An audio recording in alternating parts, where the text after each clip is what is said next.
നമസ്കാരം. വാർത്താ ബുള്ളറ്റിൻ തുടങ്ങുന്നു. പ്രധാന വാർത്തകൾ. ഡൽഹി മുഖ്യമന്ത്രി അരവിന്ദ് കെജ്രിവാളിന് ഇടക്കാല ജാമ്യം. ജൂൺ 1 വരെ ജാമ്യം അനുവദിച്ചത് സുപ്രീം കോടതി. തെരഞ്ഞെടുപ്പ് പ്രചാരണങ്ങളിൽ പങ്കെടുക്കാം. മുഖ്യമന്ത്രിയുടെ ഓഫീസിലും സെക്രട്ടേറിയറ്റിലും പോകരുതെന്ന് വ്യവസ്ഥ.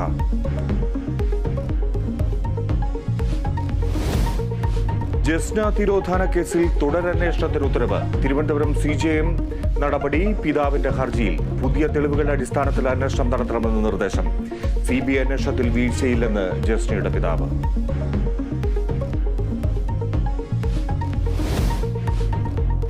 തൃശൂരിൽ പാർട്ടി അക്കൗണ്ട് മരവിപ്പിച്ചത് തെരഞ്ഞെടുപ്പ് പ്രവർത്തനം ദുർബലപ്പെടുത്താനെന്ന് MV ഗോവിന്ദൻ.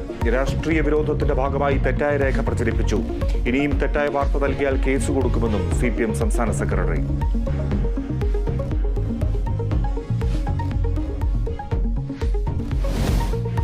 മേയർ ഡ്രൈവർ തർക്കത്തിൽ കണ്ടക്ടറെ പോലീസ് ചോദ്യം ചെയ്തു. മെമ്മറി കാർഡ് കാണാതായതിൽ പങ്കില്ലെന്ന് മൊഴി. ഡ്രൈവർ യദുവിനെ ചോദ്യം ചെയ്ത് വിട്ടയച്ചു.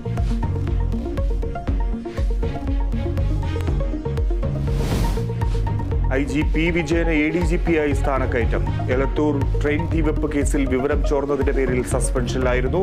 അന്വേഷണം അവസാനിച്ചതോടെ സ്ഥാനക്കയറ്റം.